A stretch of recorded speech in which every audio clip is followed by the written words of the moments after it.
The blockchain is a term that has come to mean many things to many people. For developers, it is a set of protocols and encryption technologies for securely storing data on a distributed network. For business and finance, it is a distributed ledger and the technology underlying the explosion of new digital currencies. For technologists, it is the driving force behind the next generation of the Internet.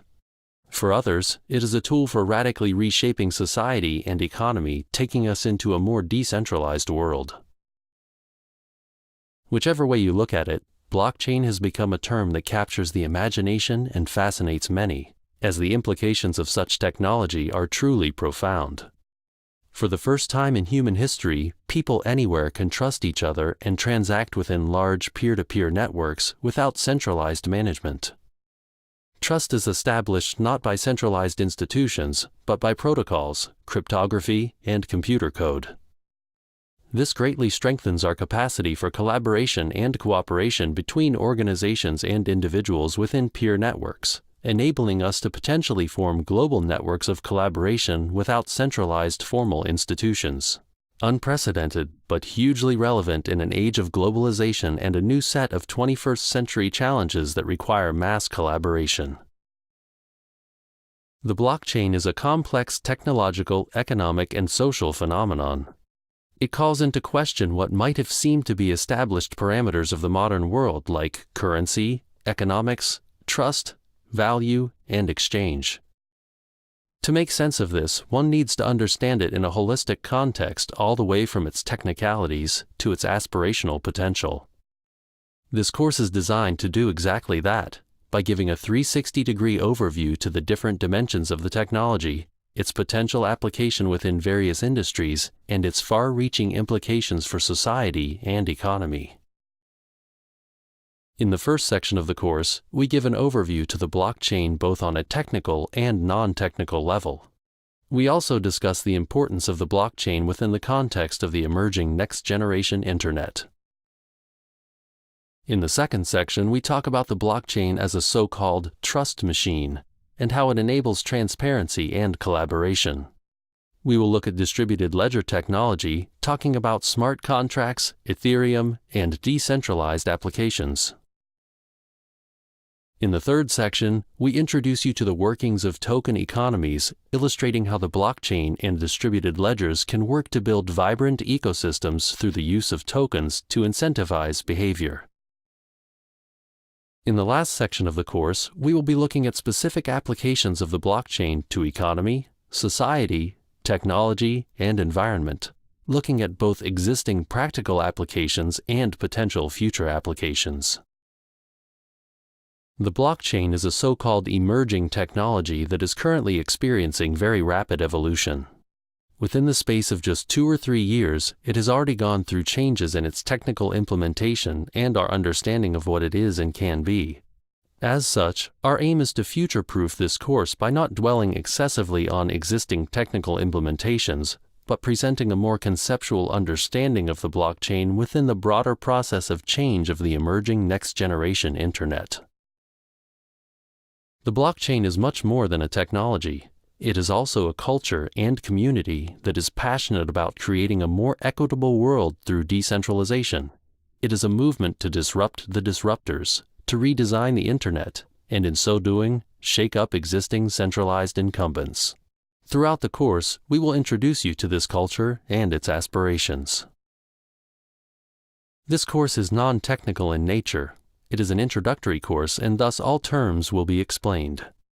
It should be accessible to anyone with a basic understanding of web technologies and economics.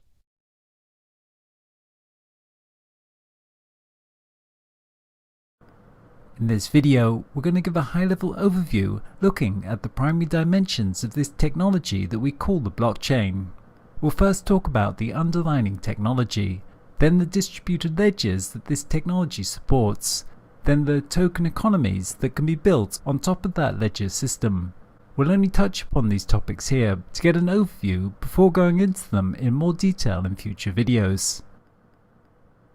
On its most basic level, the blockchain is a new class of information technology that combines cryptography with distributed computing. both of which have existed for a number of decades. It was the genius of Satoshi Nakamoto to combine them in new ways, to create a model where a network of computers collaborate towards maintaining a shared and secure database. As such, we can say the blockchain as a technology is simply a distributed, secure database.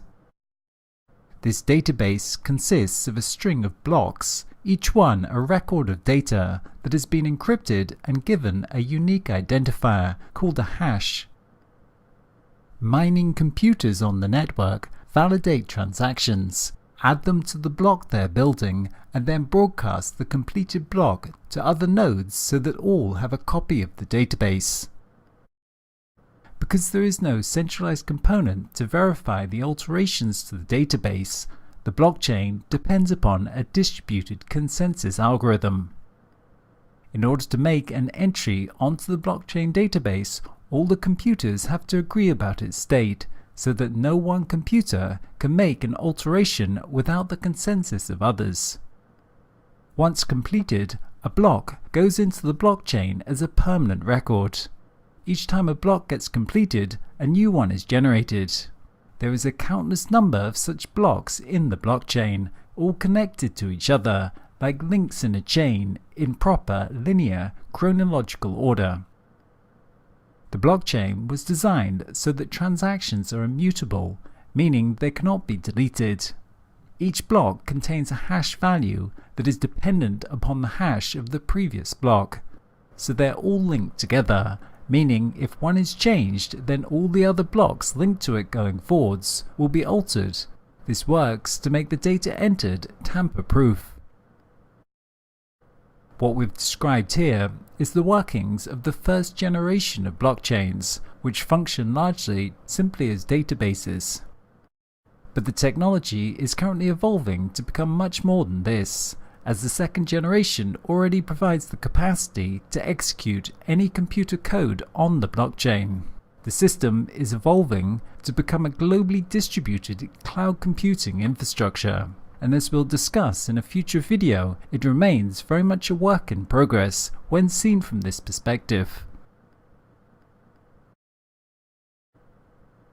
Blockchain technology works to create a permanent and secure database. This makes blockchains suitable for the storage of a record or transaction that involves value or in some way needs to be a secure and trusted source of information. These secure, distributed records are called distributed ledgers. A distributed ledger is a consensus of replicated, shared, and synchronized digital data geographically dispersed across multiple sites, countries, or institutions without centralized administration or centralized data storage, being maintained instead by a distributed network of computers. Such ledgers can be used for any form of asset registry, such as inventory or monetary transactions. This might include the recording of hard assets such as physical property, cars, homes, etc., or intangible assets such as currencies, patents, votes, identity, healthcare data, or any other form of valuable information. This distributed ledger technology enables us to replace a multiplicity of private databases within each organization with one shared database that is trusted and accessible by all parties involved.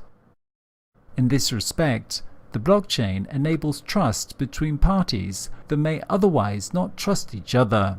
The results greatly strengthen our capacity for collaboration between organizations or between individuals peer-to-peer, without dependency on third-party centralized institutions. Likewise, they result in transparency and many other efficiencies.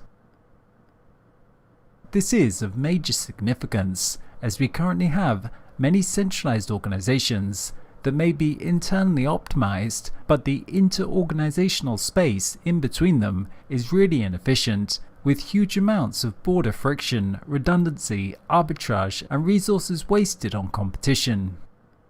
By enabling trusted inter-organizational networks, these ledgers enable the formation of organization and collaboration where previously there was none, such as across whole supply chains, or for different healthcare providers to collaborate around the patient's needs, or for different transport providers to collaborate in delivering an integrated logistics network. Likewise, second-generation blockchains offer the possibility to automate the workings of these networks through what we call smart contracts. Smart contracts are computer code that is stored inside a blockchain, which encode contractual agreements.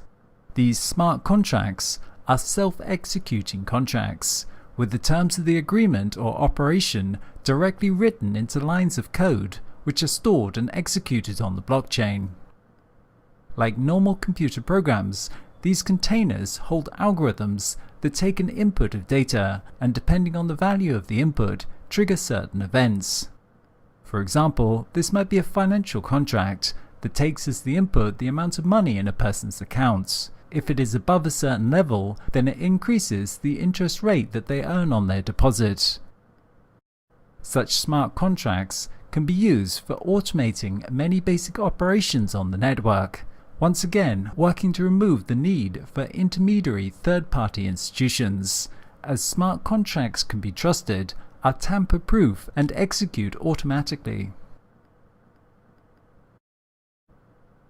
Much of the current discussion surrounding blockchain remains at the level of the technology and the possibilities of distributed ledgers, as a shared, trusted database enabling the collaboration between organizations, with the resulting disintermediation of centralized institutions and market exchanges. However, its implications go far beyond this, as the blockchain concept is more than just a database or ledger. It is a new organizing paradigm for the discovery, validation, and transfer of all discrete units of value, and the development of distributed organizations via token market systems. A token is a quantified unit of value that is recorded on the blockchain. This value may be of any kind. It may be likes on social media, it might be a currency, it might be the integrity of an ecosystem, or it might be an electrical unit. Token networks consist of a network of independent nodes that act autonomously, but through incentive structures and the signaling system of the market, self-organize to create emergent coordination, and thus a distributed management system. For example, we might create a clean air token, where anyone who provides a service that contributes to the maintenance and provision of clean air can earn tokens, for example by planting a tree, while those who pollute, by say operating a combustion engine, have to pay in air tokens. Thus, instead of having a centralized authority and a Clean Air Act, we have a token market that works to create signals that align people's incentives with maintaining and growing the underlying resource. Likewise, this same model could be applied to the management of technology infrastructure. As an example, we could think of traffic control. We currently have traffic control systems in cities whose operations are monitored by centralized control centers. But in a world of autonomous vehicles and the blockchain, cars could signal to each other, peer-to-peer, bidding tokens to see which gets priority. In such a way, the system has dynamically allocated resources and self-organized via distributed token networks. In short, blockchain is not just an information technology, but also an institutional technology, in that it enables us to design incentive structures in the form of token economies, and in such a way convert centralized organizations into distributed markets via token economics. This is where things start to get quite complex, as we move into the realm of designing economies and incentive systems for coordinating human activity in a decentralized fashion, something that could potentially enable the coordination of human activity at a much larger scale than has been possible before. The great design innovation of the blockchain is really its capacity to coordinate a network of autonomous nodes towards maintaining a shared infrastructure, and this is done not just through innovations in information technology, but also through the design of incentive systems, which has traditionally been the domain of economics. Through adding a layer of trust and value exchange to the internet, the blockchain merges our newly developed information networks with the institutional structures that sit on top of them. In so doing, it greatly strengthens the capacity of those networks as a new mode for organizing society and economy. By merging economics and technology, it enables us to redesign institutional structures and ultimately reconceptualize how we organize virtually every aspect of society, economy, and even technology infrastructure, based on networks of autonomous nodes that are incentivized to collaborate. Of course, it does not do this alone. Such claims can only be realized in combination with other technologies and broader processes of change. As such, the blockchain has to be understood in the context of a broader set of technological transformations taking place with the current evolution of the internet. Most notably, much of what the blockchain promises will only be possible given parallel developments in the Internet of Things, datafication and advanced analytics, all of which are combining to form the next generation of internet, of which the blockchain will be a critical infrastructure. In this video, we're going to talk about the basics of the blockchain as a technology. On its most basic level, the blockchain can be understood as a new kind of database, at least this was its original design. What's different about this database is that it's distributed. Digital databases have been around for a while now, but until recently they've been designed to centralize information on one computer or within one organization. The blockchain, though, uses a distributed network of computers to maintain a shared database. The blockchain is then a set of protocols and encryption methods that enable a network of computers to work together in securely recording data within a shared open database. This database consists of a series of encrypted blocks that contain the data. The blockchain is a continuously growing list of these blocks of data, which are linked and secured using cryptography. This makes it a trusted database, with this trust being maintained by open, secure computer code and encryption instead of any single institution. The database stores information in blocks that are linked together through hash values, with entries to this database being made by computers that all have a copy of the database and all must come to consensus about its state before they can update it. So these are three central concepts to understanding the system's workings: that of blocks and hashing, mining and proof of work, and distributed consensus. We'll go over each of these separately. In terms of its structure, a blockchain may be considered as a series of blocks of data that are securely chained together. New blocks are formed as participants create new data or wish to update existing data. These blocks are encrypted and given a hash value that represents a unique identifier of the data within that block. This hashing works by a standard algorithm being run over the block's data to compress it into a code, which is called the hash, which is unique to that document. No matter how large the file or what information is contained, it is compressed into a 64-character secure hash. This hash value can be recalculated from the underlying file, confirming that the original contents have not changed, but the reverse is not possible. Given just the hash value, you cannot recreate the block's data contained within it, which is encrypted. All blocks of data which are formed after the first block are securely chained to the previous one. This means that the hash value of the next block in the chain is dependent upon the previous one. Thus, once recorded, the data in any given block cannot be altered afterwards without the alteration of all subsequent blocks. As well as this hash pointer linking to the previous block, each block typically contains as well a timestamp so that we know what happened and when it happened. This hashing and linking of blocks makes them inherently resistant to the modification of their data, making them immutable records. you can only write data to the database, and once it's there, it's very hard to change, almost impossible. Thus, data stored on the blockchain is generally considered incorruptible. Blockchain security methods include the use of what we call public key cryptography. A public key, which is a long, random-looking string of numbers, is an address on the blockchain. Value tokens sent across the network are recorded as belonging to that address. A private key is like a password that gives its owner access to their digital assets or the means to otherwise interact with the corresponding data. A public key is associated with the private key so that anyone can make an encrypted transaction to the public key address, but that encrypted message can only be deciphered with the private key that corresponds to that public key.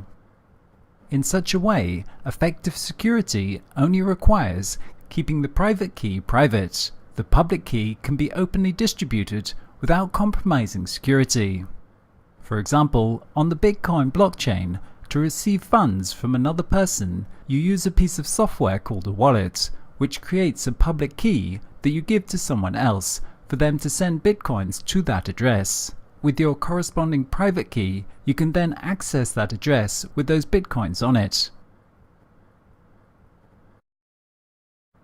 The blockchain is a distributed system. This means there is no centralized organization to maintain and verify the entries on the database. This database is instead maintained by a large number of computers that are incentivized to provide computing resources by earning some form of tokens in exchange. But these computer nodes in the network themselves cannot be trusted individually. Thus, it is required that the system provide a mechanism for creating consensus between scattered or distributed parties that do not need to trust each other, but just need to trust the mechanism by which their consensus has been arrived at. Any computer that is connected to the blockchain network and using a client can perform the task of validating and relaying transactions. Each of these so-called miner computers gets a copy of the blockchain, which gets downloaded automatically upon joining the network. When new entries into the database are made, these changes are automatically broadcast across the network. Mining nodes validate transactions, add them to the block they're building, and then broadcast the state of the complete block to other nodes on the network. In order to randomize the processing of blocks across the nodes, and to avoid certain service abuses, blockchains use various time-stamping schemas, such as proof of work. Proof of work describes a system that requires a certain amount of resources or effort to complete an activity. Typically, this resource is computing time. As in the case of the Bitcoin blockchain, this is realized on some form of challenge, such that no one actor on the network is able to solve this challenge consistently more than everyone else on the network. Miners compete to add the next block in the chain by racing to solve a very difficult cryptographic puzzle. The first to solve the puzzle wins the lottery. As a reward for his or her efforts, the miner receives a small amount of newly minted bitcoins and a small transaction fee. A consensus algorithm, like Bitcoin's proof of work, functions to ensure that the next block in the blockchain is the one and only version of the truth, and it keeps powerful adversaries from derailing the system. Blockchains are trying to create a secure, trusted, shared database, and they do this through encryption and hashing, proof of work, and network consensus. The hashing and linking of blocks makes it difficult to go back and change a previous block once it's entered, but this alone would not be suffice to ensure that the data is truly tamper-proof. So then the proof of work system intentionally makes it computationally more difficult to alter the database, thus making it extremely difficult to alter all the blocks. On top of this, it places a distributed consensus mechanism, so that even if someone did manage to do this, their record would not match that of others, and thus would not be accepted as a valid record. So to successfully tamper with the blockchain, you would need to alter all the blocks on the chain, redo the proof of work for each block, and take control of more than 50% of the peer-to-peer network.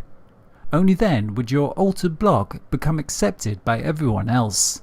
On a blockchain of almost any size, this would be almost impossible to do.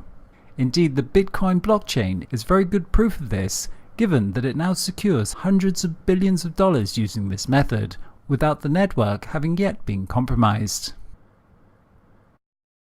At the end of the day, what this technology enables is a database that is secure with automatic trust that is enabled by open source code and encryption. The data is tamper-proof. Once information is put into the database, it cannot be altered afterwards. It is a shared database, as many people across the network have a copy which is continuously being updated so that all have a single source of truth. Likewise, it is transparent, meaning that everyone can see all of the transactions and alterations made to the database if needed. Data quality and the resilience of the network is maintained by massive database replication across many different nodes on the network. No centralized official copy exists, and no user is trusted more than any other. Having started out life as simply a mechanism to enable Bitcoin, it has become increasingly recognized that this system is secure enough to work as a ledger for the recording and exchange of any value, what we now call a distributed ledger.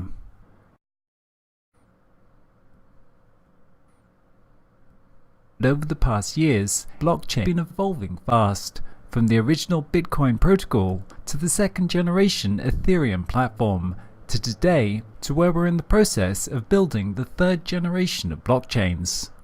In this evolution, we can see how the technology is evolving from its original form as essentially just a database, to becoming a fully fledged, globally distributed cloud computer. In this video, we're going to trace the past, present, and future of blockchain technology.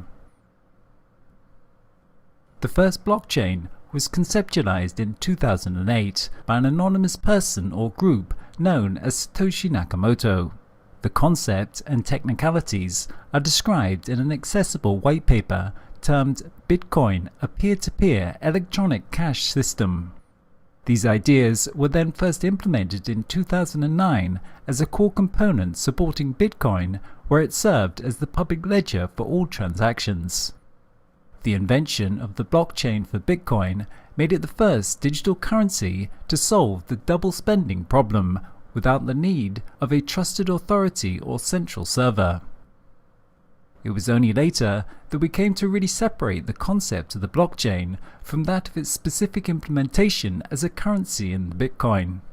We came to see that the underlying technology had a more general application beyond digital currencies in its capacity to function as a distributed ledger, tracking and recording the exchange of any forms of value. The Bitcoin design has been the inspiration for other applications and has played an important role as a relatively large-scale proof of concept. Within just a few years, the second generation of blockchains emerged, designed as a network on which developers could build applications, essentially the beginning of its evolution into a distributed virtual computer. This was made technically possible by the development of the Ethereum platform. Ethereum is an open-source, public, blockchain-based, distributed computer platform featuring smart contract functionality. It provided a decentralized, Turing-complete virtual machine, which can execute computer programs using a global network of nodes. Ethereum was initially described in a white paper by Vitalik Buterin in late 2013 with the goal of building distributed applications. The system went live almost 2 years later and has been very successful, attracting a large and dedicated community of developers, supporters, and enterprises. The important contribution of Ethereum as the second generation of blockchains is that it worked to extend the capacity of the technology from primarily being a database supporting Bitcoin to becoming more of a general platform for running decentralized applications and smart contracts, both of which we'll discuss in coming videos. As of 2018, Ethereum is the largest and most popular platform for building distributed applications on. Many different types of applications have been built on it, from social networks to identity systems, to prediction markets, and many types of financial applications.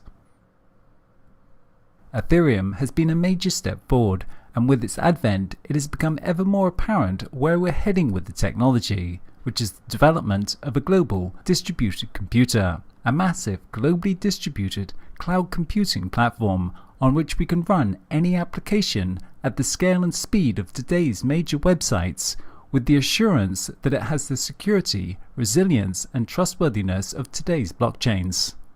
However, the existing solutions that we have are like extremely inefficient computers. The existing blockchain infrastructure is like a really bad computer that is not able to do much except proof of concepts. Getting to the next level remains still a huge challenge that involves some original and difficult computer science, game theory, and mathematical challenges. Scalability remains at the heart of the current stage in the journey that we're on, and this is what the third generation of blockchain technologies are trying to solve. The mining required to support the Bitcoin network currently consumes more energy than many small nations, being equal to that of Denmark and costing over $1.5 billion a year in electricity. A lot of this is being fueled by cheap but dirty coal energy in China, where almost 60% of the mining is currently being done. This high energy consumption is simply not scalable to mass adoption. Ethereum and Bitcoin use a combination of technical tricks and incentives to ensure that they accurately record who owns what without a centralized authority. The problem is, it's difficult to preserve this balance whilst also growing the number of users. Currently, blockchain requires global consensus on the order and outcome of all transfers. In Ethereum, all smart contracts are stored publicly on every node of the blockchain, which has its trade-offs. The downside is that performance issues arise in that every node is calculating all the smart contracts in real time, which results in low speeds. This is clearly a cumbersome task, especially since the total number of transactions is increasing approximately every 10 to 12 seconds with each new block added. The volume of transactions is likewise an existing constraint.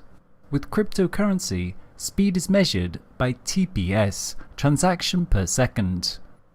The Bitcoin network theoretical maximum capacity is up to 7 transactions per second, while the Ethereum blockchain as of 2018 can handle about 15 transactions per second. By comparison, a credit card network is capable of handling more than 20,000 transactions per second. Equally, Facebook may have about 900,000 users on the site in any given minute, meaning that it's handling about 170,000 requests per second. Another issue is that of cost. The fact that it costs some small amount to run the network so as to pay the miners for maintaining the ledger. What we have is okay for a limited number of large transactions, such as sending money, but making a small transaction, like purchasing a coffee, could not be done by most blockchains. They simply can't, in their existing form, deal with a very large amount of microtransactions, such as would be required to enable high-volume machine-to-machine exchanges. It would prove too expensive to operate these kind of economies that involve many small exchanges. But this is exactly what many people will want to use the blockchain for in the future. In response to these constraints, a third generation of blockchain networks are currently under development. Many different organizations are currently working on building this next generation blockchain infrastructure. Such projects include Dfinity, Neo, EOS, IOTA, and Ethereum itself.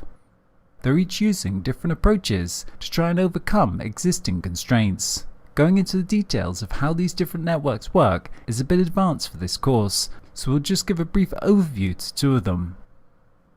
The Lightning Network is one such project that seeks to extend the capacities of existing blockchains. The main idea is that small and non-significant transactions do not have to be stored on the main blockchain. This is called an off-chain approach because small transactions happen off of the main blockchain. It works by creating small communities wherein transactions can take place without each of those transactions being registered on the main blockchain. A payment channel is opened between a group of people with the funds being frozen on the main blockchain. Those members can then transact between each other using their private key to validate the transactions. This is a bit like having a tab or an IOU with the shop, where you just mark down what you've exchanged so that you don't have to update the main record in the bank each time you make a purchase. The record stays local between the members involved, before at some time settling the finances and updating the main bank record. This only requires two transactions on the main blockchain, one to open the transaction channel and one to close it. All other transactions happen just within the network, without it being registered on the main blockchain. This both reduces the workload on the main blockchain and makes it possible to run many very small transactions within the sub-network. As of the start of 2018, there is a proof of concept running live on the Bitcoin testnet, but the system will not be fully operational until later in the year, as is the case with most of these projects. IOTA is another example, whereas existing blockchains are sequential chains where blocks are added in a regular, linear, chronological order. The data structure of the IOTA system is able to achieve high transactional throughput by having parallel operations. The data structure is more like a network rather than a linear chain, wherein processing and validation can take place alongside each other. The other big difference is that there are no specialized miners in this network. Every node that uses the network functions as a miner. In the IOTA network, every node making a transaction also actively participates in forming the consensus. That is to say, everyone does the mining. This means that there is no centralization of mining within the network, which is what creates bottlenecks and demands lots of energy. Likewise, with this network, there are no transaction fees for validation, and with IOTA, because it is more user-generated, the more people that use the network, the faster it becomes, which is the opposite of existing systems, and obviously makes it very scalable. There are lots of other possible approaches to overcoming existing constraints, but suffice to say, the blockchain should be understood as an emerging technology, whose existing implementation is like a large-scale proof of concept running on a very inefficient system, but through lots of experimentation and iteration will hopefully in the coming years evolve into this global distributed computer.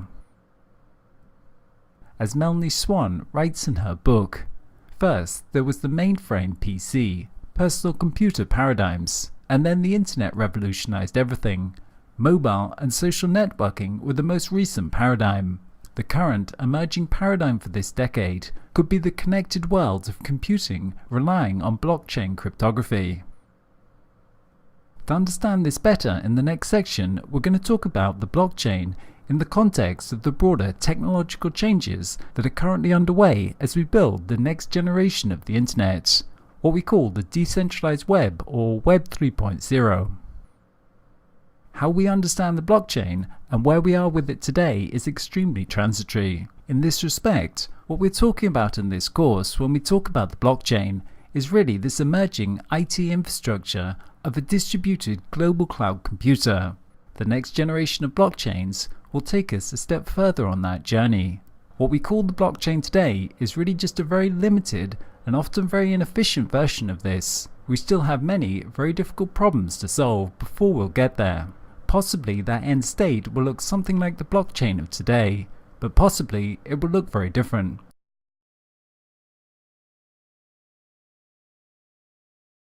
People will make big claims about the potential of the blockchain to revolutionize the foundations of social and economic organization. But the blockchain can only have such potential as part of a broader ecosystem of technologies that are emerging as the next generation of the Internet, what may be called Web 3.0 or the decentralized web. Today, powerful technological changes are coalescing to take us into a new technology paradigm. These include the rise of advanced analytics, coupled with datafication and the Internet of Things. The blockchain will have to work synergistically with these if its true capacities are to be realized. But to understand this next generation web, we need to understand a bit about the history of the Internet. Going back to the early 90s, Web 1.0 was the first generation of the World Wide Web. It was based primarily on the technology of HTTP, which worked to link documents on different computers and make them accessible over the Internet. HTML was then used to display these documents so that any connected computer with a browser could access and read a web page. This first iteration of the web was all about information, as it enabled us to exchange information much more efficiently, and hence it got the name Information Superhighway. Even though it was a revolution in information exchange, content creators were few, with the vast majority of users simply acting as consumers of content. It was really very static and lacked interactivity. Whereas in the Web 1.0 era, people were limited to passive viewing of content. With Web 2.0, websites allowed users to interact, collaborate, and become the creators of content. With Web 2, people could not only read from the web, but also write to it, and thus it got the nickname the read-write web. By the early 2000s, new server-side scripting technologies such as PHP enabled developers to easily build applications where people could write information to a database, with that information then being dynamically updated every time they refreshed a page. Almost all of the websites that dominate the web today are based on this server-side scripting technology. It gave us social networking, blogging, video sharing, eBay, YouTube, Facebook, and all the other large platforms that most people spend most of their internet time using. The idea of Web 3.0 has been around for a while, but it's only very recently, with the development of the blockchain, that it has actually started to become something real. Web 2.0 has evolved to become highly centralized around very large platforms running out of ever larger data centers, creating many issues surrounding security, privacy, control, and concentration of power in the hands of large enterprises. It's only today that these issues are starting to enter into mainstream discourse. Web 3 is set to disrupt this whole technology paradigm, as the critical change that is coming about is that we're decentralizing the web. The blockchain provides the protocols and cryptography for a globally distributed network of computers to collaborate on maintaining a public, secure database. And with a virtual machine like Ethereum, we can run code on this, creating a new set of distributed applications.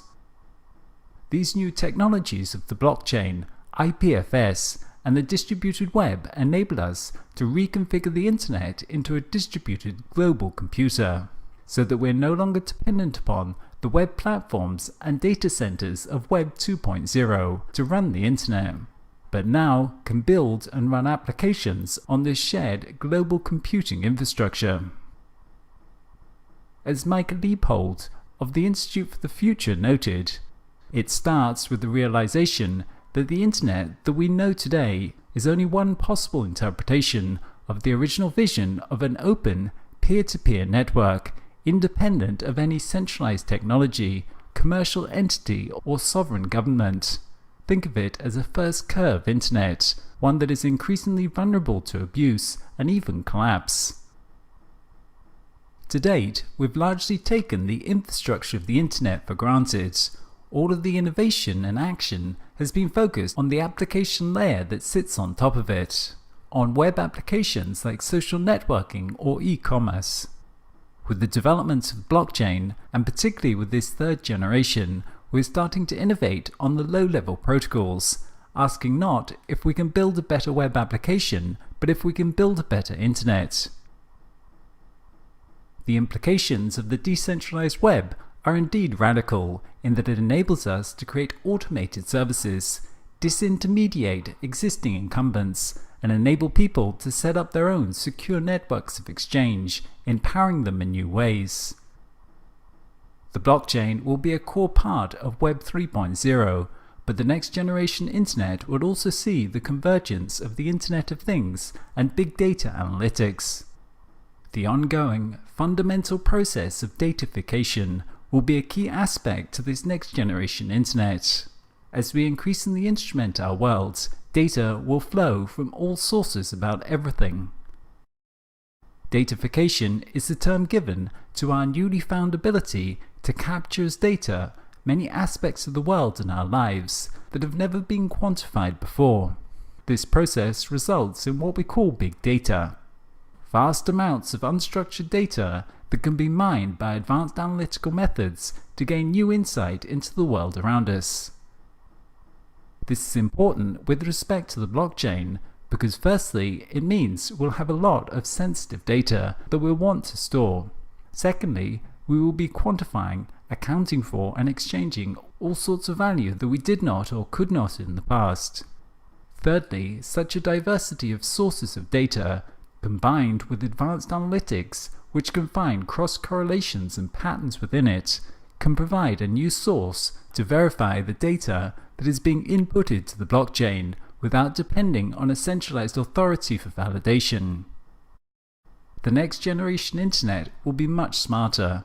Whereas Web 1 was dumb and Web 2 was dynamic, Web 3 will incorporate various aspects of machine learning and cognitive computing as a service as it becomes infused into almost all applications, making the web truly adaptive, responsive and personalized. Whereas Web 1 and Web 2 were largely about people exchanging information, in Web 3, machines will come online and the internet will become something much more physical, as billions of devices and actuators connect it to all sorts of things, from tractors to watches to factories and drones, enabling them to interact and coordinate machine to machine. The value of the Internet of Things, IoT, will not be in making one device or system smart, it will be in enabling seamless processes across systems. This will require open networks that can communicate and coordinate components on demand across domains, organizations and systems. The end vision of IoT is not to have our lives populated with thousands of smart things, but instead to change our world from discrete things to service processes. To do this, these technologies will have to communicate securely peer-to-peer, dynamically allocating resources, and this will require some kind of distributed, secure infrastructure like the blockchain, and likewise microeconomies. This ties in with the broader process of change which comes about as we move into a services economy called servicization, which is the shift from products and the ownership of things to the access of services on demand. For example, instead of owning a car, you simply have access to a car-sharing service. This economy of temporary usage via services requires the formation of frictionless markets and automated exchanges that the blockchain is well suited to support, as we'll discuss in a future video. These components of the next generation internet, the blockchain, the Internet of Things and advanced analytics, are each of them very powerful technologies that will have a profound effect on society.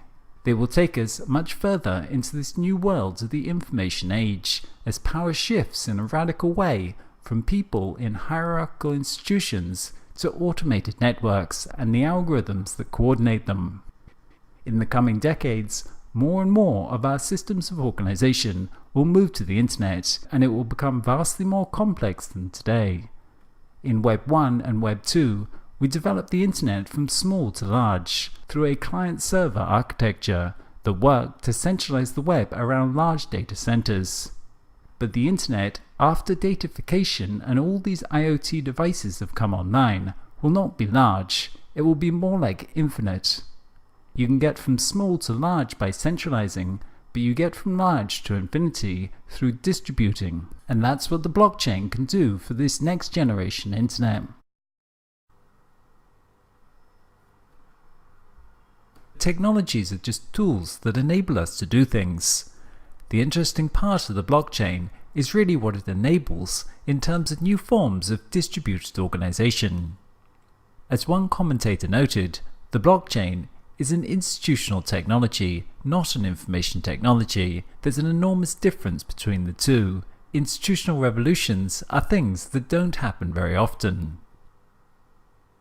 Blockchain technology enables new forms of networked distributed organizations, something that runs very much contrary to our existing organizational paradigm, and that's what makes it somewhat difficult for us to understand. The organizational model of the industrial age that we inherit today was one of centralization in order to achieve economies of scale through mass production, thus reducing unit cost and providing for a mass society. The technologies of the industrial age selectively favored centralization of production within closed, hierarchical organizations. Manufacturing is in centralized factories. Transport systems are centralized around transport hubs. Education within schools and universities. Entertainment centralized within mass media organizations. And governance centralized within state-run organizations, and so on. The information revolution is in the process of taking us into a new world of distributed networks as the organizational paradigm of the information age.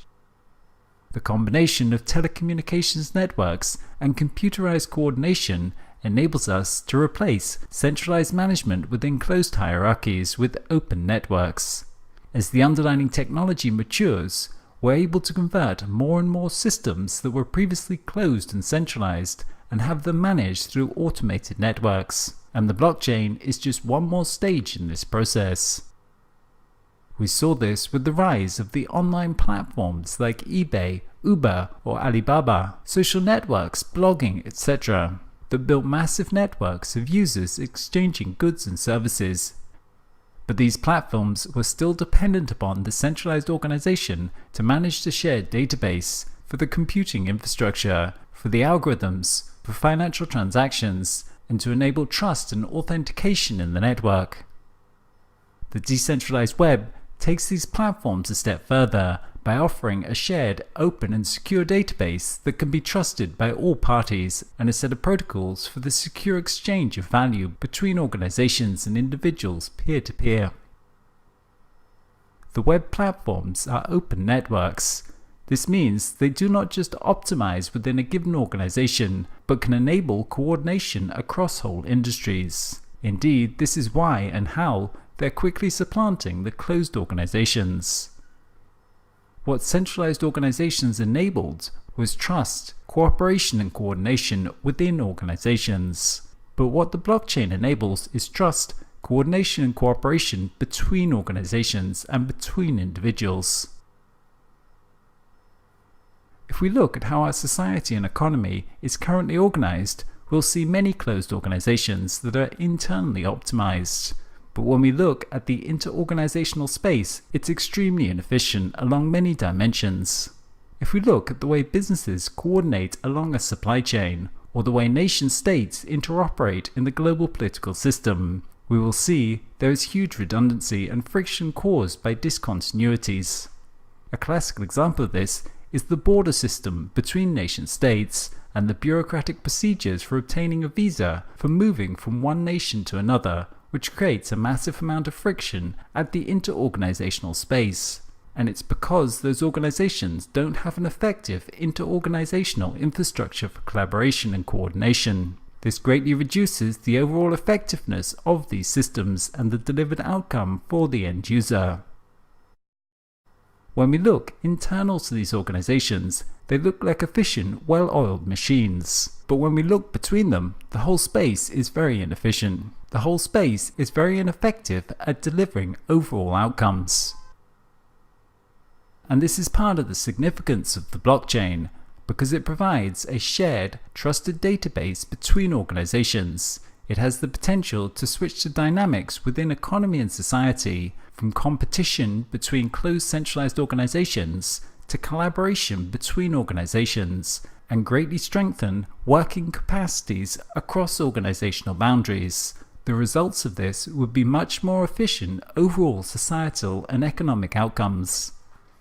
Indeed, we can note that achieving coordination across organizations could result in quantum leaps in delivering outcomes and our capacity to tackle major global challenges of today, such as environmental degradation, where weak existing inter-organizational institutional infrastructure has gained little traction. In this respect, the blockchain has the potential to give us not just incremental improvements, but an order of magnitude greater capacities within society through collaboration within whole ecosystems.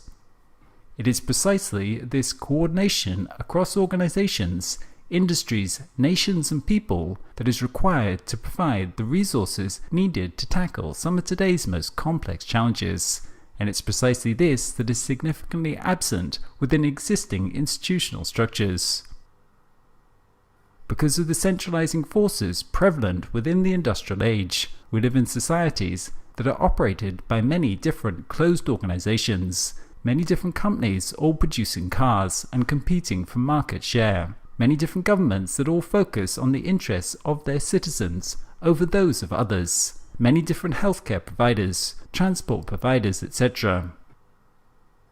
The result of this is, though, a huge amount of inefficiency and redundancy when taken as a whole, many different companies all recreating the wheel within their own organizations and expending huge amounts of time and energy on trying to get ahead of their peers. We assume that this is the normal state of operations, that it's just human nature in some way. But in fact, it's really just a function of the institutional structures we have built over the past centuries. As game theory will tell us, people respond to the incentives and the socio-economic forces acting on them. In the absence of cooperative structures, competition is often the optimal strategy for individuals and organizations. But once there is the institutional structures to enable trust and coordination between members, cooperation can become a much more viable strategy for the agents involved. Because the blockchain enables this shared and trusted database that doesn't belong to any single organization, it makes it greatly more possible and viable for organizations to collaborate on a single solution or single source and achieve much better results for each organization and the economy as a whole. As an example of this cooperation across different closed organizations, we could think about the design and construction of a building. There may be many different companies involved in this process, all creating their own designs and diagrams for the building, with each having to continuously contact each other to access, exchange and cross-reference all this information. Given a single shared database, they could, though, all collaborate on a single design of the building, making for a greatly more efficient overall process, while at the same time each organization would benefit, and thus the overall results are more efficient. Likewise, the same is true for identity. We currently have many different copies of our identity spread across many different organizations, governments, social networks, employees, etc. But each of these only has a partial understanding of us. Currently, we're recreating the wheel for each organization, while data and reputation does not move well between them. Instead, a single identity could be created on the blockchain that belongs to the individual, with each organization then contributing to this data as they work together to create a more complete record of identity and reputation. In so doing, we've moved from all those frictions between these closed organizations to collaboration and synergies between them, creating something that is greater than any of the parts they had before. The same for a supply chain. Instead of each participant holding their own documents and records during each stage in the supply chain, a single record for the item could be created on the blockchain, with each organization then contributing their information to it, to create a single source of truth that is accessible to all as needed. while at the same time being more secure than having separate records in each centralized database. The end result of this new institutional technology is a much greater capacity for inter-organizational collaboration and powerful ecosystems that are greater than the sum of their parts. Given that all our current systems of organization that are centralized could be decentralized in this fashion using blockchain technology, we can see how it really could enable a reorganization of society and economy.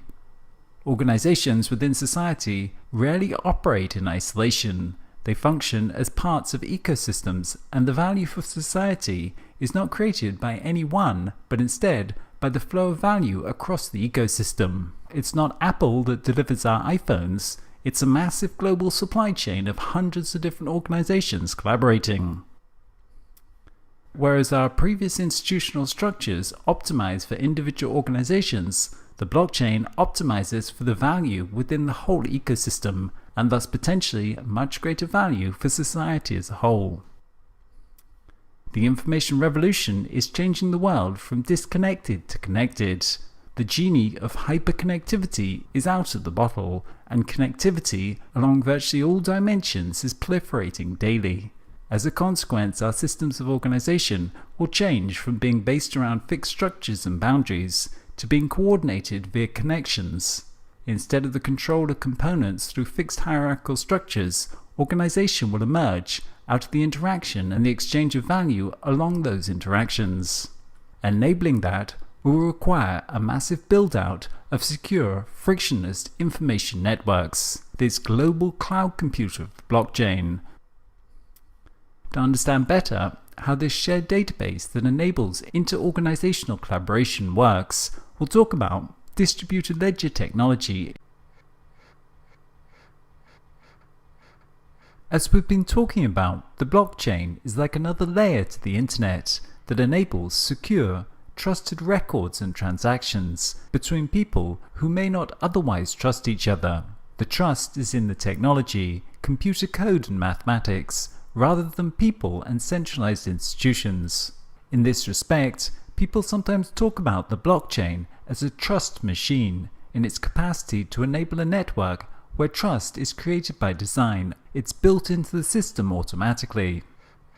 Because the blockchain creates a trusted database, it can function as a record of value storage and exchange. These records of value and transactions may be called ledgers.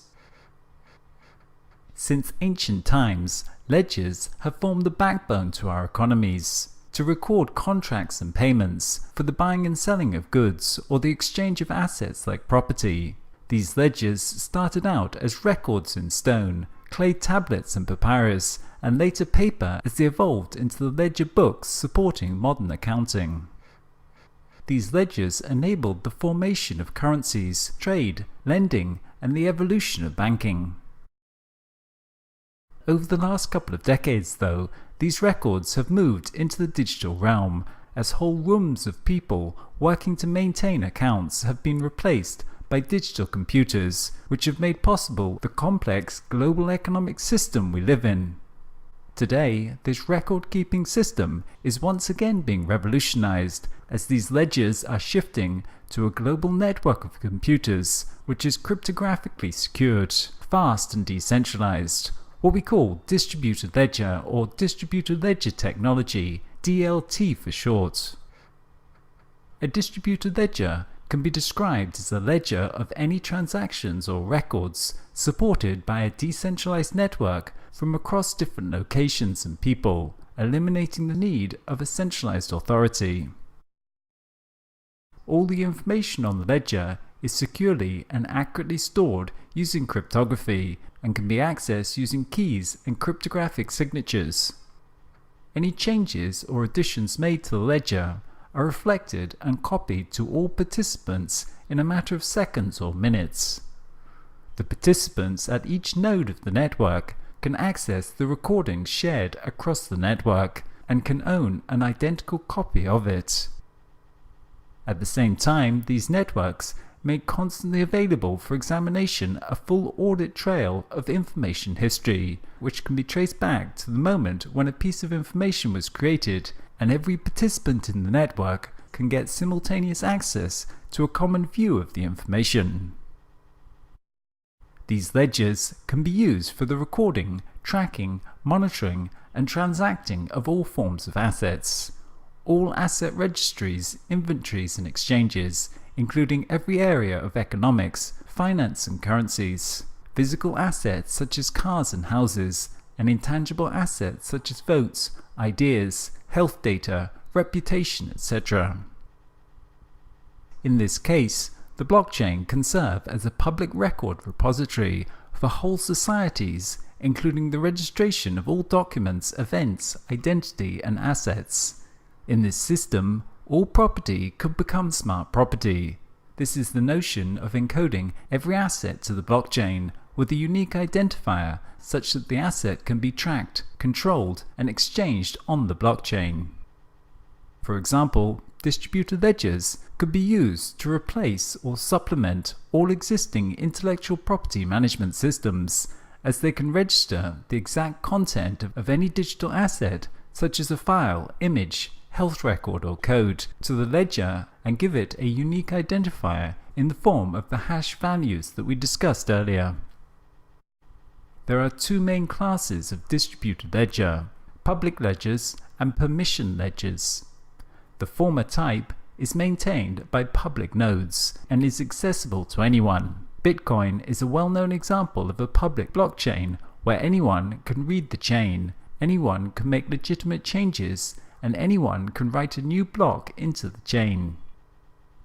Ripple is an example of a permission blockchain where the creators of the network determine who may act as transaction validators on that network.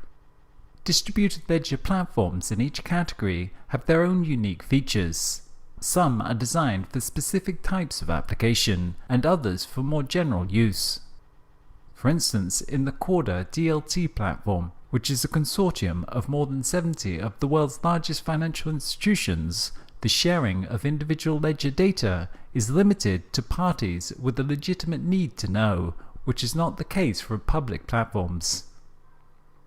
DLT technology can have a powerful disintermediation effect, as data can be put directly onto the shared database by the nodes in the network. There is no longer need for a centralized organization to provide this service. A developer can create a DLT on a blockchain and use public-private key cryptography to give people secure storage space on that ledger, allowing people to own their own data, which creates a very different scenario to the world we live in today. Currently, centralized organizations like Google and Facebook suck up all of the little bits of data we leave behind us and use it to serve us customized advertisements from which they create their revenue. This results in a huge power imbalance within society, where centralized organizations, armed with teams of mathematicians and computer scientists, use mountains of data to influence people's behavior towards purchasing the products of their advertisers. Data that is a very valuable asset in an information society and of critical importance to tackling major societal challenges is being used against us in many ways, creating a stumbling block that societies are becoming increasingly aware of.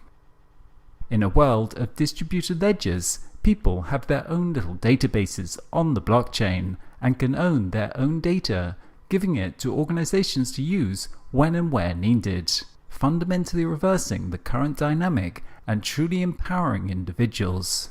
Your health records reside in your health ledger, and different healthcare providers can access and update that single record, but only with the permission of the end user, as the data remains theirs, and they choose who can have access to it. Likewise, when people own their own data on a distributed ledger, they can transact directly peer-to-peer, as is the case with Bitcoin. With the existing traditional system, when you pay for a ride in a taxi with a credit card, it looks like you're paying the driver directly, when in fact, what is happening is that a database record belonging to my bank is being debited and a database belonging to the bank of the company that the driver works for is being credited. In this respect, we can note that in our society, value and data do not really belong to individuals. All the time, they're being held behind the walls of some centralized organization, and we are dependent upon them to secure and validate it, creating huge power imbalances within society. In contrast, with the Bitcoin blockchain, the individual has a ledger record and a secure key with which they can access their record. When they send money, they send it directly to the other person's record. It simply gets debited from your record and added to theirs directly, peer-to-peer. No centralized organization holds that data. Distributed ledger technology can greatly improve transparency, reduce corruption, and improve security while reducing overhead costs of auditing, accounting, and legal issues. Currently, records of value are hidden within the databases of centralized organizations, where they're largely inaccessible for their many possible uses within other systems. They are open to manipulation by members within those organizations, which breeds corruption. And because of that, there has to be all sorts of regulation and legal requirements that create many overhead costs. Added to this, they are centralized points of failure for critical data sources, as large concentrations of valued data prove very attractive for malicious actors. Likewise, it is inefficient to be constantly updating and synchronizing data across many centralized databases. By putting the information on a shared ledger, it can be easily made accessible and visible on demand as needed. Because it is tamper-proof, we can remove many existing points of corruption and the associated need for regulation. Likewise, it is made secure by distributed networks without a single point of failure and continuously synchronized across all nodes to create a single source of truth for all users.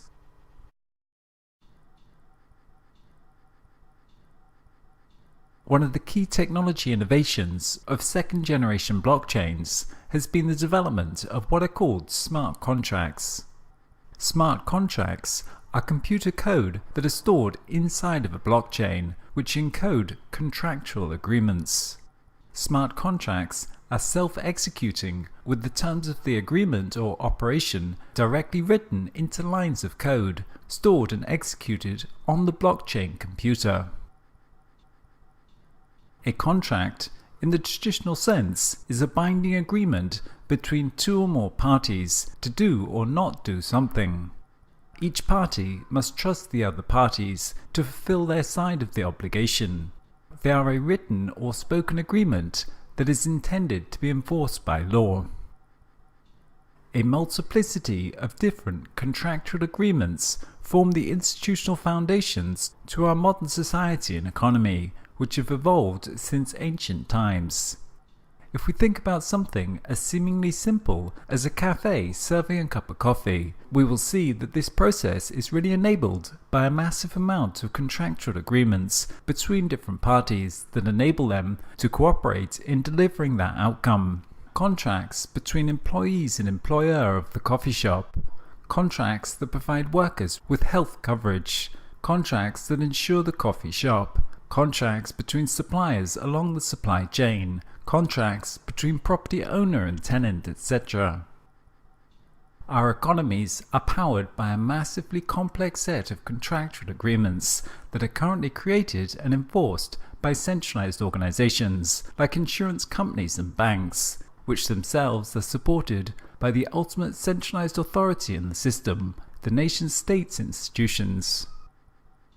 Our societies and economies are almost completely dependent upon third-party organizations to maintain and enforce those contractual agreements.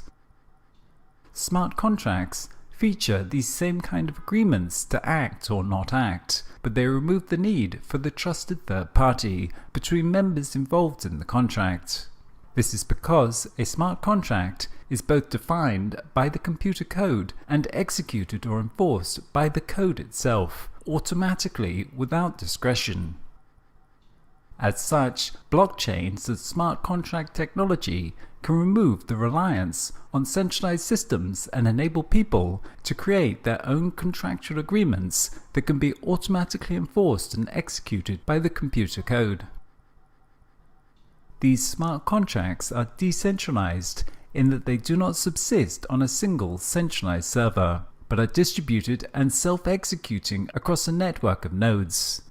This means that untrusted parties can transact with each other in a much more fluid fashion without depending upon third parties to initiate and maintain the rules of the transaction. Likewise, smart contracts enable autonomy between members, meaning that after it is launched and running, a contract and its initiating agents need not be in further contact. One illustration of this concept is a vending machine. Unlike a person, a vending machine operates algorithmically. You provide the source input of money and product selection, which the machine takes as input and simply executes on a rule automatically to produce the pre-specified output. The same instruction set will be followed every time in every case. When you deposit money and make a selection, the item is released. There is no possibility of the machine not wanting to or not feeling like complying with the contract, or only partially complying, as long as it's functional. As another example, we can think about a situation where 4 people pool their money to make a joint investment that will return interest to them. A smart contract could be programmed on the blockchain to take any interest that is created, divide it into 4, and send each amount to the corresponding wallets of the different stakeholders. A smart contract is then really just an account on the blockchain that is controlled by code instead of by a user. Because it's on the blockchain, it is immutable. That means the code cannot be changed, and thus all participants in this investment can be assured that they will get their fair share automatically. The code dictates how the process will take place, and no individual has the power to change it.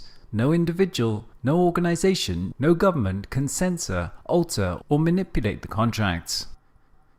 In this respect, it's often said that code is law, in the sense that the code will execute no matter what. Of course, computer code has been for a while now acting as the law. For example, as services have gone online, we're increasingly faced with web forms that strictly control what inputs are allowed. If you want to buy an item on iTunes USA, then you'll have to have a credit card with a US address. The system will auto-enforce this by not letting you complete the purchase with an incorrect address. As another example, a logistics company could use smart contracts to execute code that says, if I receive cash on delivery at this location, then trigger a supplier request to stock a new item, since the existing item was just delivered. A combination of smart contracts with blockchain encoded property gives us the idea of smart property. Smart property is simply property whose ownership is controlled via blockchain encoded contractual agreements. For example, a pre-established smart contract could automatically transfer the ownership of a vehicle title from the holding company to the individual owner when all the loan installments have been cleared. The key idea of smart property is controlling ownership and access to an asset by having it registered as a digital asset on the ledger and connecting that to a smart contract. In some cases, physical world hard assets could quite literally be controlled via the blockchain. One example of such an IoT blockchain system is Slockit, a door lock that is connected to a smart contract on the blockchain, which controls when and who can open the lock. This enables anyone to rent, sell, or share their property without need of a middleman. With such innovations, parking spots can be subletted on demand. Airbnb accommodation could become fully automated. Or someone with 20 bikes in Bangladesh could rent them out with smart contract locks. The bike could shut itself off if it is not being paid for, or if it's stolen, then there could be an automatic deposit system. Or likewise, if the person wanted, they could simply pay a certain price to purchase the bike at any time. Like all algorithms, smart contracts require input values and only act if certain predefined conditions are met. When a particular value is reached, the smart contract changes its state and executes the programmatically predefined algorithms, automatically triggering an event on the blockchain. Thus, the workings of the overall contract can only be as good as the inputted data. If false data is inputted to the system, then false results will be outputted. Blockchains cannot access data outside of their network, and thus require some form of trusted data feed as input to the system, what may be called an oracle. An oracle is a data feed provided by an external service and designed for use in smart contracts on the blockchain.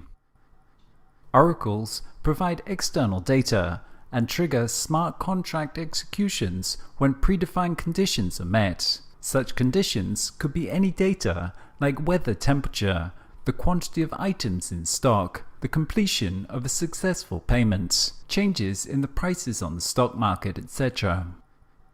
An oracle, in the context of blockchains and smart contracts, is then an agent that finds and verifies real-world occurrences and provides this information to a blockchain to be used by smart contracts.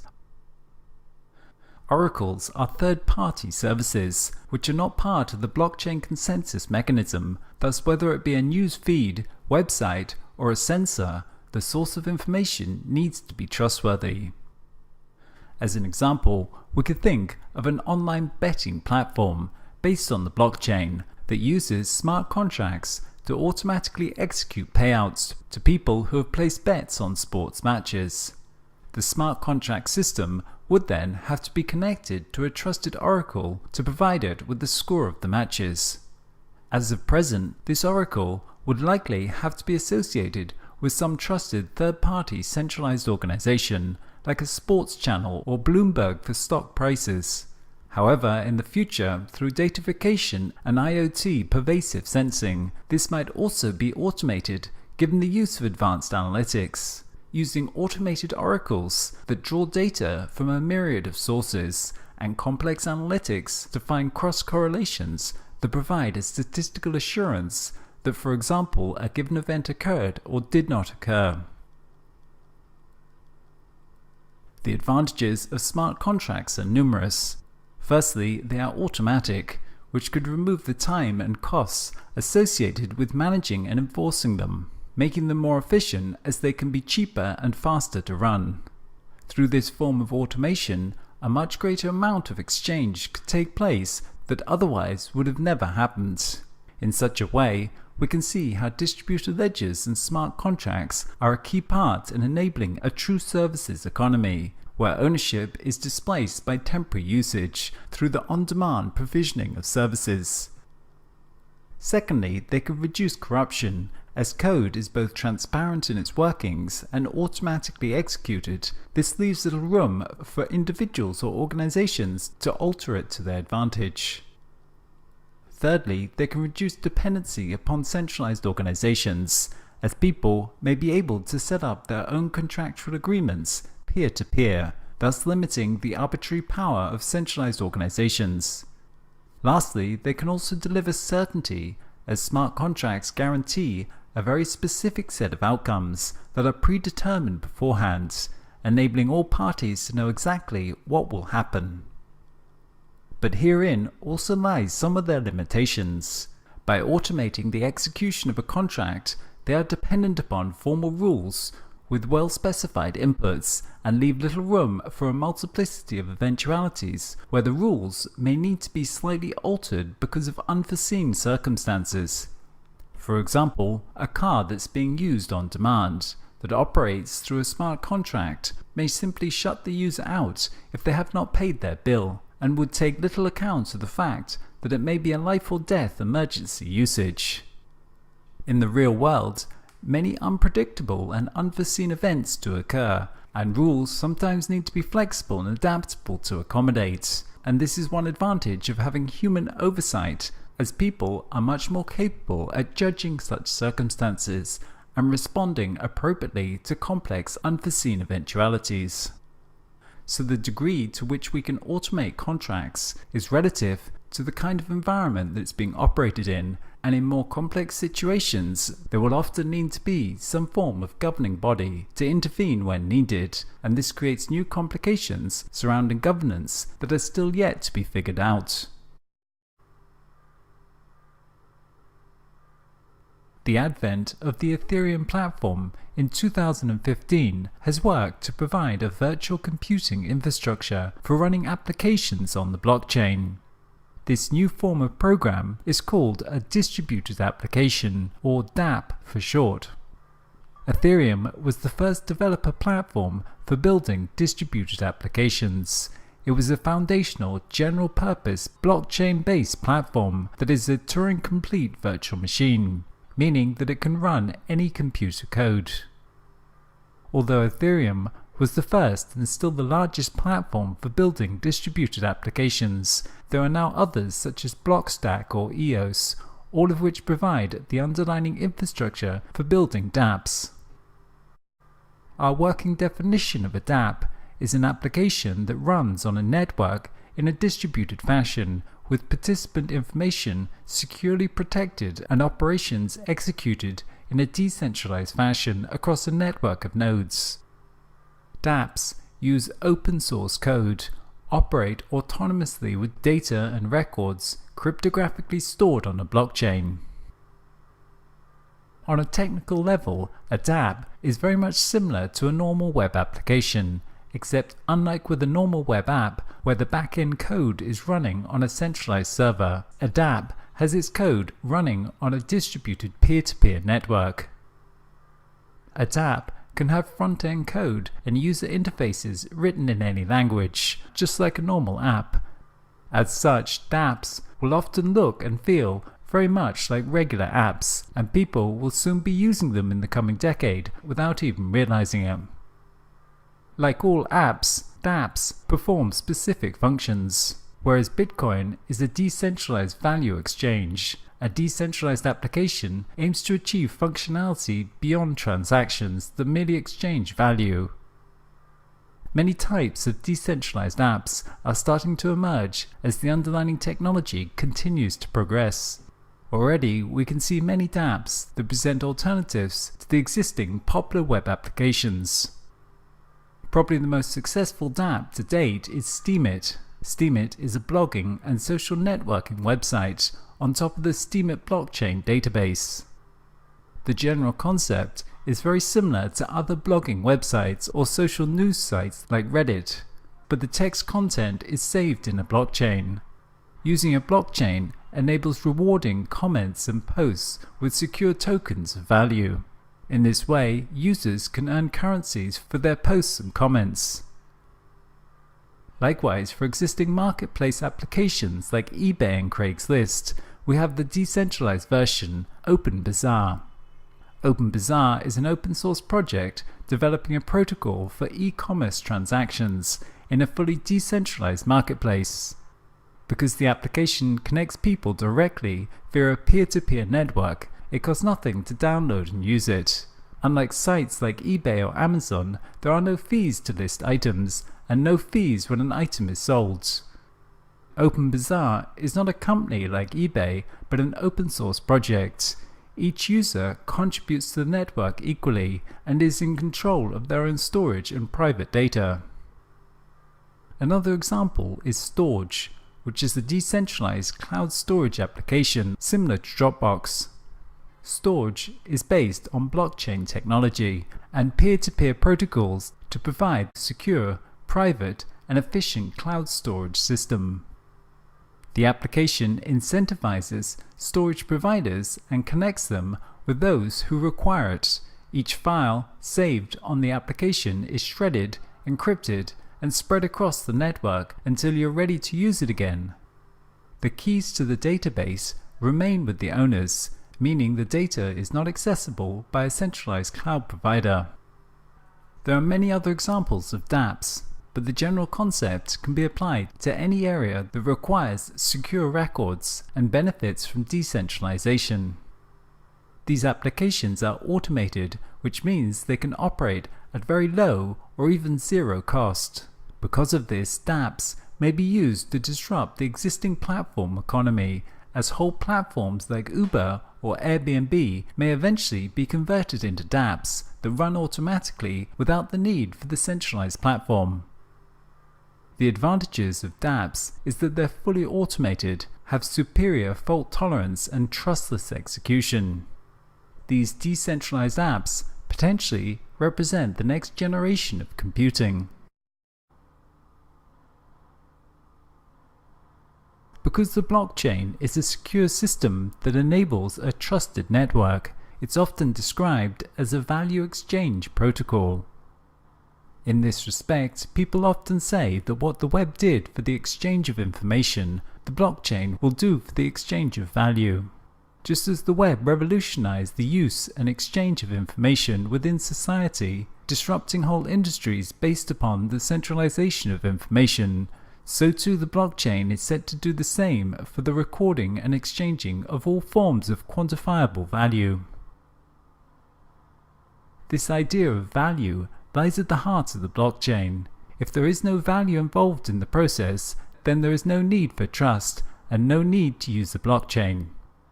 The vision of the Internet of Value is for any quantum of value to be exchanged as quickly and as fluidly as multimedia is today on the web.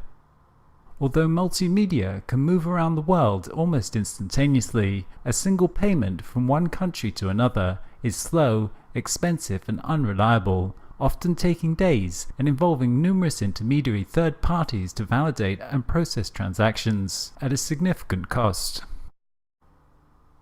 Thus it is no accident that the first widespread use of the blockchain was for currencies, because it is the most immediate and obvious source of quantified value within society.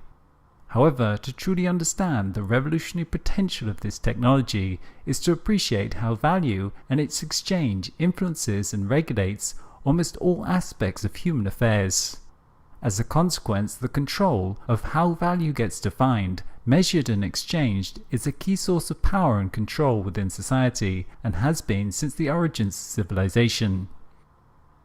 Today, value of almost any kind is defined, quantified and regulated by centralized organizations, whether this is a national government creating their own currency, or one's role within a hierarchy defining one's economic status, or the branded clothing that we wear to signal to others our social status and value in society.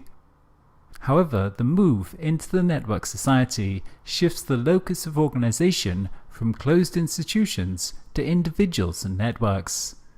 Blockchain technology is a key element enabling this process.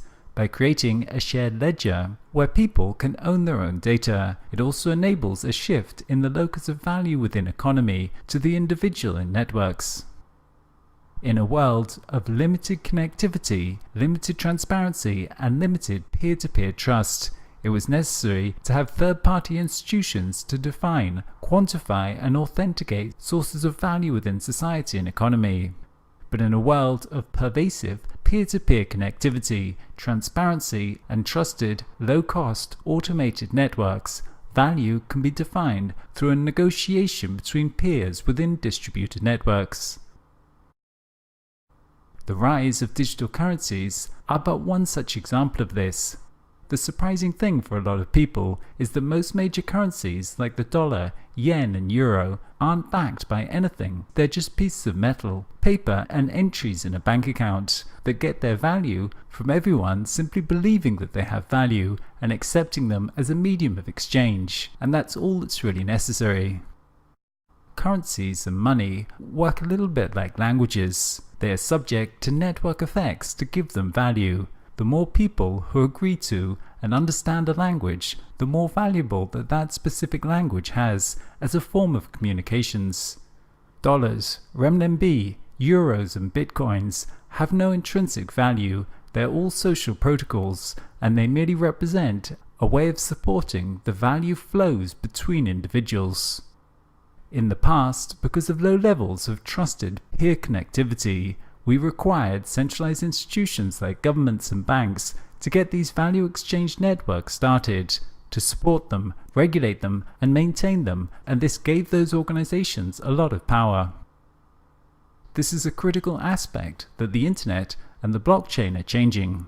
The blockchain enables us to create trusted and automated peer networks of exchange, which greatly strengthens the capacities of people to negotiate and define value via direct peer-to-peer exchanges.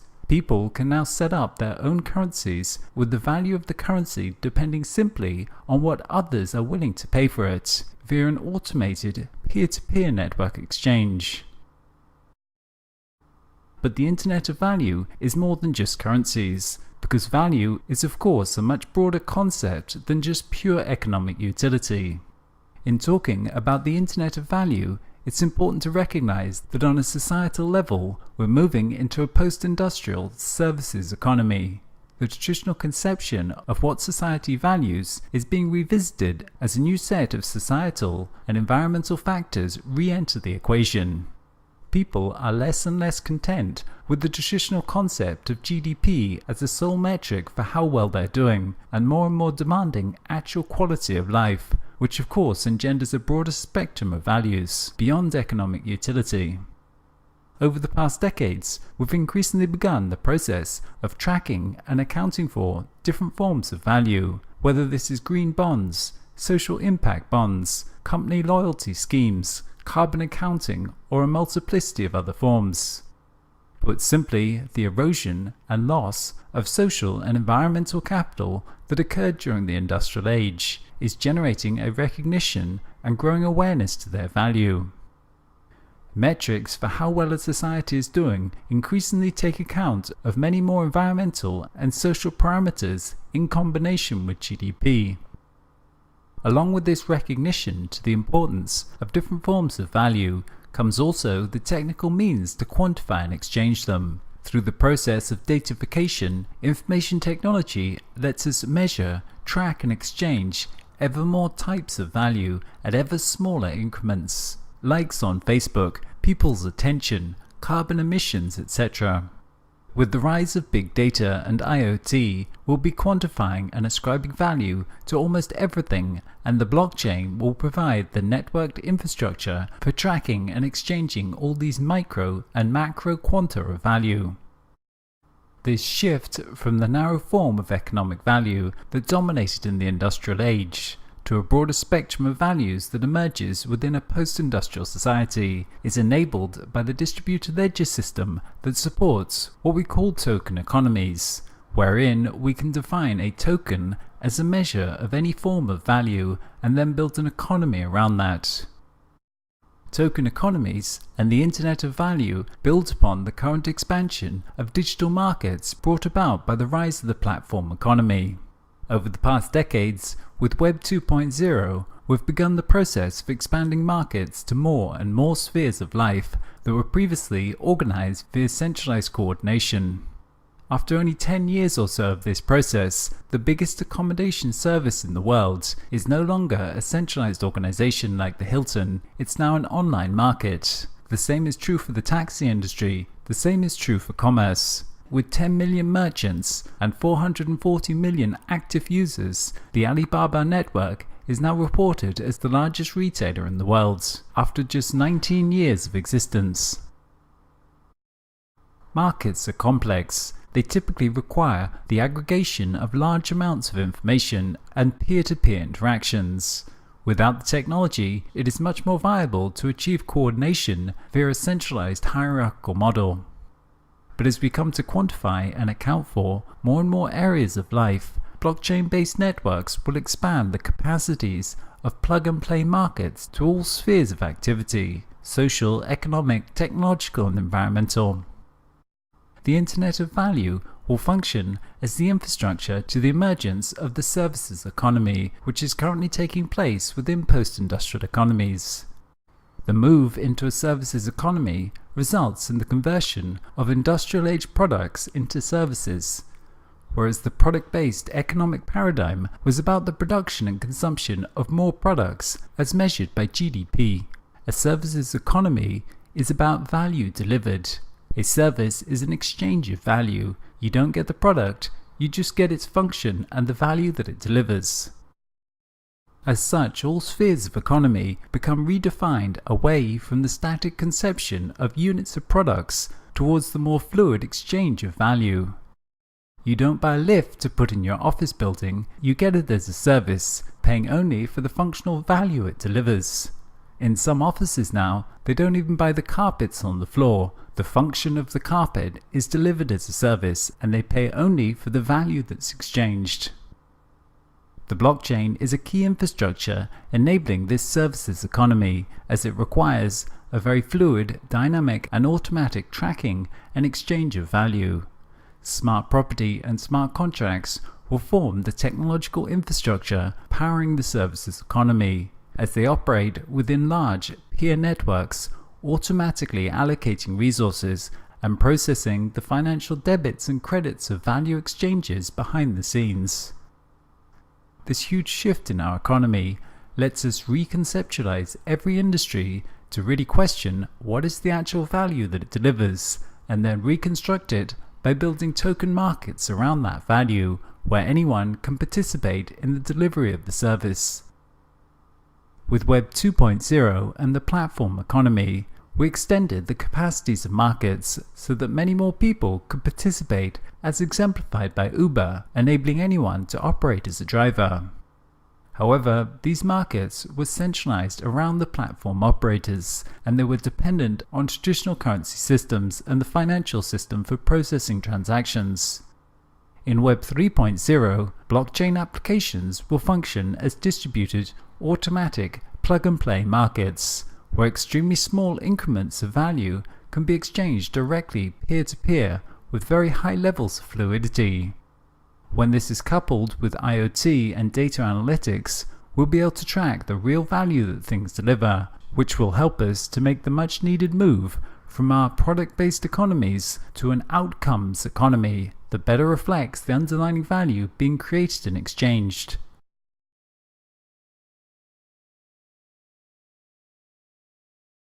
With the ongoing revolution in information technology, our economic systems of organization are being transformed and disrupted by the rise of information networks. It started with the advent of the personal computer, World Wide Web, and with the rise of online platforms, the disruptive power of information networks to reshape economic organization became ever more apparent. Today, this process of economic transformation continues with a new set of technologies, as we are currently in the process of remaking the technology stack of the Internet, building what is called Web 3.0, a primary component of which is the blockchain.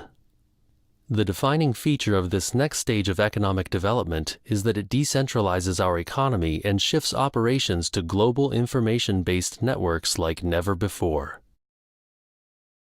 This distributed Internet technology stack that is currently being built enables a network of computers to maintain a collective database of value ownership and exchanges via Internet protocols. This bookkeeping is neither closed nor the control of one party. Rather, it is public and available in one digital ledger, which is distributed across the network. The most mature example of this is what we call the blockchain. In the blockchain, all transactions are logged, including information on the date, time, participants, and amount of every single transaction. On the basis of sophisticated mathematical principles, the transactions are verified by the so-called miners who run the computing infrastructure required to maintain the ledgers. The technology of Web 3.0 enables a new form of decentralized economy, as it removes the dependency on a centralized authority for managing the network, instead replacing it with a distributed consensus model managed by many. This shared, securely encrypted database enables trustless, peer-to-peer interactions via new Internet protocols. People can begin to set up their own networks for coordination and direct exchanges of value peer-to-peer, and it enables the rules of these transactions to be automated in new ways. At the heart of this system is the distributed ledger, which records the exchanges of value. These distributed ledgers can account for and validate the exchange of any form of value.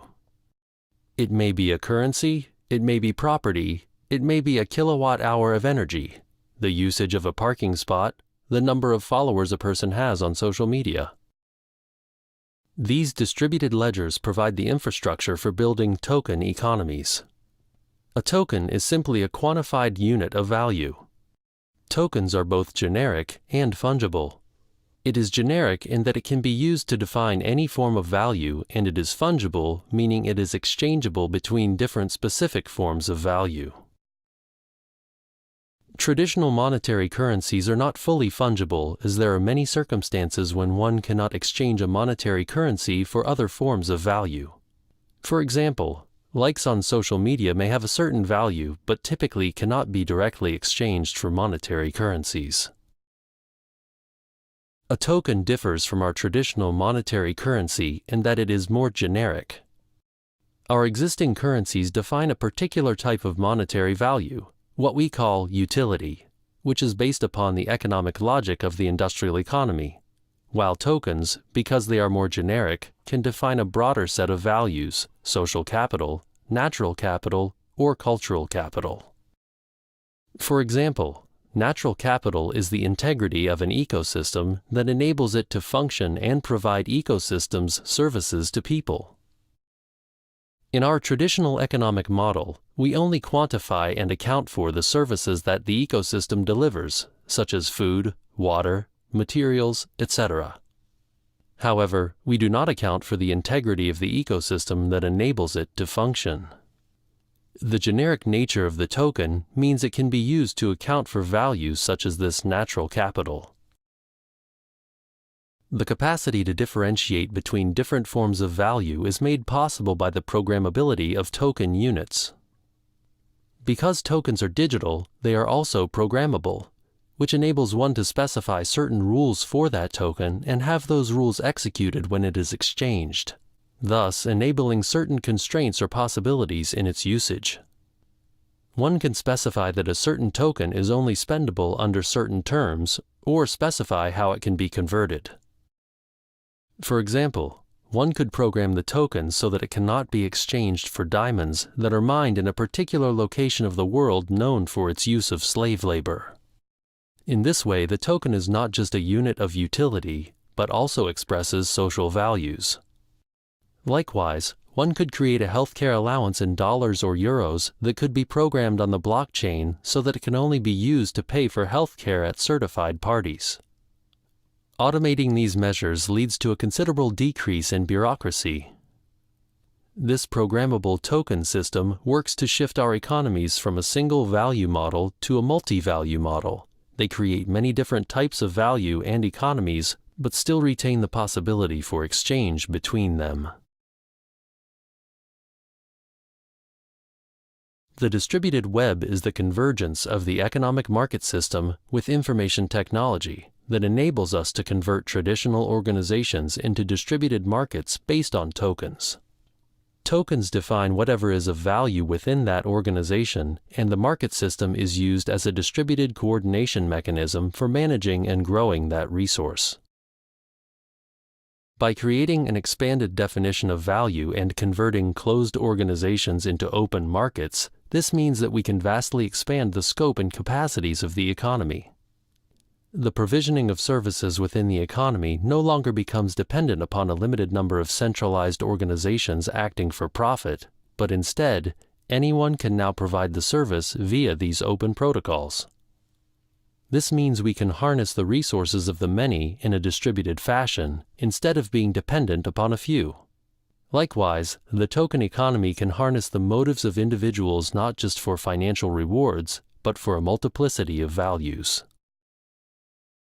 To illustrate how this works, let's think about the service of cloud data storage. Currently, this is provided by a limited number of enterprises like Amazon and Microsoft. These centralized organizations have huge data centers, but still, those data centers are only a very small fraction of the storage capacity in the world. Most of the storage is in the personal computing devices of end users, and most of that is not being used. Filecoin is one organization that works to create a distributed token economy for this storage. Filecoin is a decentralized storage network that turns cloud storage into an algorithmic market. The market runs on a blockchain with a native protocol token, also called Filecoin, which miners earn by providing storage to clients. Conversely, clients spend Filecoins hiring miners to store or distribute data. The sum of all these computers that are coordinated through an automatic market system on the blockchain can provide a much larger, more resilient system than the centralized model while reducing redundancy and inefficiencies in the overall system. It also pushes the provision of the service out to the location where it is demanded, as people are connecting peer-to-peer locally instead of going to the centralized server that may be on the other side of the planet. Tokens such as Filecoins can be exchanged for other currencies, or members can hold on to their tokens whose value may appreciate as the networks grow over time. This illustrates a very interesting aspect to tokens. Anyone who uses the system is also an investor in the system. Thus, tokens merge investment capital and liquid exchange capital in new ways. In the traditional capitalist model, we have a divide between owners of capital and workers, a divide between a more fixed investment capital and liquid exchange currencies. The shares in a company are not the same thing as what people get paid with for working in that enterprise and use for everyday exchanges in the market.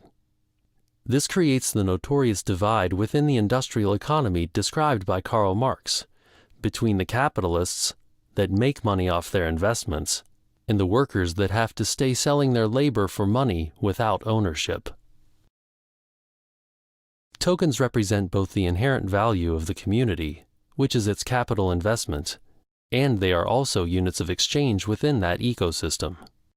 The founders of the project issue a number of tokens at inception and sell those. For someone to use the system, they have to buy the tokens. In so doing, they become part investors in the project, but they also use those same tokens to make exchanges within the market. Thus, the people creating the value in the ecosystem are also getting paid in tokens, meaning the workers that are creating the value through their work also have ownership within the organization. In the traditional utility-based exchange of cash, people have no ownership in the organization. They just try to make money, and this can create divides between the owners and the users. The token system works to better align the incentives of the individuals with the overall system because the value of the tokens they earn is also dependent upon the value of the whole. When you are working for a token network, you are both working for yourself and for the whole organization as the two become more aligned, unlike the traditional divide between capitalist and worker. The token system enables networks to overcome the chicken and egg problem. If you are the first user of a network like eBay, then the value would be very low. Thus, it is difficult to get the network started because it has to reach a critical mass before it will be of value to the users. This means that it may require a large investment to create a network. The Silicon Valley model worked by having large initial venture capital backing that enables them to overcome this. But it means that most networks don't get off the ground, and that once a network reaches scale and has value, it becomes dominant and very difficult to compete with, resulting in a lock-in effect and making it easy for large incumbent organizations to become extractive over time. It also means that those who founded the organization win big time. If the network takes off, it creates a winner-takes-all dynamic with most people losing because of the threshold. The token system extends the benefits of being an early adopter of a new network to all the users and thus helps to solve this issue. It does this by issuing tokens for anyone to purchase at the beginning of the project. As the project grows, the tokens come to have greater value for all of the holders. This also works to make the users of the network promoters of that organization because as it grows, the tokens that they hold become more valuable. It incentivizes people to join networks early so as to gain the benefits of the increase in their token value as it grows, which reduces the problem of thresholds. With this, technology companies no longer have to go to traditional capital markets through an initial public offering of shares in the company in exchange for money. But instead, they simply sell tokens directly on the internet to raise initial capital for the project in what is called an initial coin offering, or ICO. This means that founders can monetize their networks directly by simply holding their tokens and making the network useful. To date, we have had an internet patched onto the side of an economy operated through the many centralized organizations of the industrial age, creating a strong contradiction between the underlying technology and the institutional arrangements. The distributed web will work to transform this by merging information networks and economic organization as the flow of information and economic value becomes one. This will greatly reduce our dependency on centralized organizations expanding markets as systems of organization. The global market economy will become available to the many through small distributed peer-to-peer interactions running through web protocols as the decentralized internet takes us a step further into the networked economy.